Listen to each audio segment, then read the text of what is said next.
Okay, so Mario's question is, seems to be a disconnect between our relative comfort with people that are at least mildly altered, putting them on non-invasive ventilation versus the ICU setting where those people tend to be intubated. Is that correct? After they've ridden NIV for like 3 hours down in the emergency room, they get upstairs and they're like... So is it acceptable to put someone on NIV that has at least some degree of altered mental status? Yeah. You on this? You on? I can start out. I would say absolutely. A lot of times they're mildly altered because of being hypoxic, et cetera. You put them on NIV for a little while, they start to get some more oxygen in, they start to breathe better, their mental status, comes back.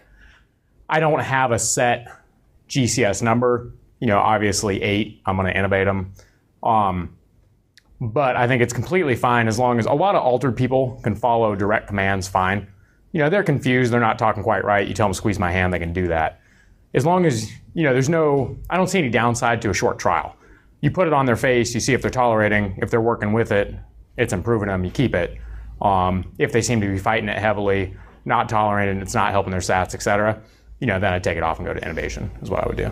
And I mostly agree with Jed there. I think that for the most part, if they're a little bit altered, like they're a little bit confused, NIV is fairly safe. But it is a very dangerous thing to take someone that's profoundly altered and let them ride NIV because they may not be protecting their airway very well. Paint a picture for that. Paint a picture of what you call a little bit altered and what you call severely altered. Sure. So an example of someone that's a little bit altered, if you're slightly confused, but you're able to talk to me in clear sentences, maybe your orientation is not perfect, where you're confused about which hospital you're in or what day of the week it is, that might be someone that's okay on NIV for a little bit if they're able to have a real conversation with me. If someone's more or less snowed and they're like not with the world, that's a very dangerous person to put on NIV if you're not going to be there every second that they're on NIV. There's a lot of discussion of delayed sequence intubation where people are using, drugs like ketamine and whatnot on people that are altered and combative and not able to tolerate NIV in order to pre-oxygenate them before you intubate them. And it's okay to put people at any GCS on NIV if you don't leave the room and you're ready to tube them right away. That is an acceptable thing to do. But you cannot put someone that's profoundly altered, they got a GCS at 10 on NIV, walk out of the room, get a cup of coffee, and come visit them again in an hour or two. That is a disaster waiting to happen. So if they're significantly altered, the MICU is not totally inappropriate with saying, look, this person's perhaps not protecting their airway. We can't let them ride NIV. You should have a fairly low threshold to tube them. But if they're not perfectly crisp, it's okay. So if you're using NIV as a bridge, it's acceptable regardless of how they look, as long as you're in the room waiting for that bridge to either wait. One, it was respiratory and now they're clearing magically because I got air in, or if I'm delaying to get to intubation. Exactly. And that's where a lot of the initial pushback for DSI was like, oh, you took this guy and he's got a GCS of 7 and you put him on NIV, you monster, what's wrong with you? And it's like, well, I didn't leave the room and I was preparing to intubate them. That's okay. And a small subset of those folks actually get better enough to where they don't need to be tubed at all. That is very dangerous cutting edge stuff that you're talking about, and you're not leaving the room. Taking people that need to be intubated and putting them on NIV is very dangerous. So you got to be careful with that. They should be pretty crisp. What context are we talking about? Are we talking about after trauma? Or are we talking about all comers? Mostly all comers. The trauma folks that are actually altered, I have a really low threshold to tube them because a lot of those guys land in the OR anyway. Yeah, and I agree with that. Generally, trauma, the issue isn't necessarily a long-standing hypoxia, CHF, et cetera. That's, if they're that bad, it's bad head trauma, something real bad's going on in the lungs, like a hemothorax, pneumothorax, which, you got to correct anyway. But trauma, I'd be much more prone to just intubate than the sick, just the medical patient that needs NIV. The reason I asked about the context is because it makes a big difference. The GCS was developed for trauma. It's not meant to be used, at least not strictly speaking, for instance, a patient that's just had a seizure.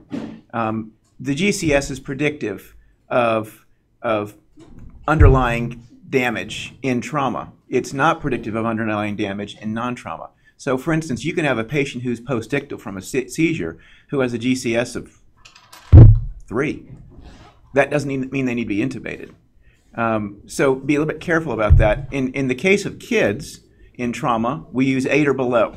If you have an 8 or below, that's an automatic intubation. Or if you have a rapidly dropping GCS, you might want to consider going ahead and tubing them. But a kid who's been altered after a trauma and has a GCS of 12, generally we can leave them alone. But again, I would caution you about non-trauma. So there are a lot of situations where, for instance, a diabetic in DKA, or an asthmatic, or a post-ictal patient, many of those are going to have a depressed mental status.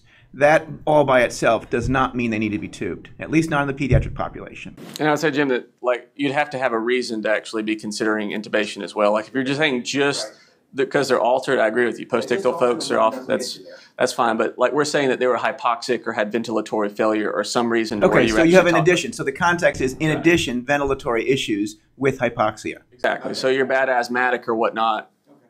What's your threshold? You know, that kind of deal. And the GCS, even though, I agree 100% developed 4 trauma should be used for that, it's become just kind of a general measure of how awake and alert they are. Yeah. So that's what we're using it in this context more than a strict, again, I don't know a strict number. It's but just be aware that we are misusing the GCS. We all do it, and I do it too. Sure. But we misuse the GCS when we use it that way.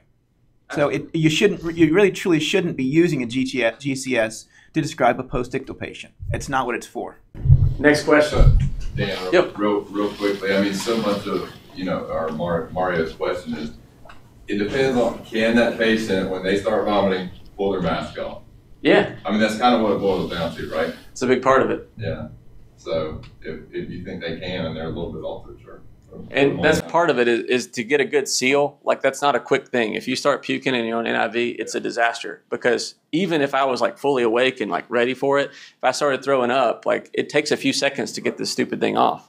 And what happens when they upchuck? It gets pushed straight into their lungs. Are you so altered where you're not going to do anything and the NIV is now shoving vomit down your lungs? So it is an absolute death sentence to put someone that's really, really altered, that's at high risk of aspiration, and then walk away. Like that's super dangerous.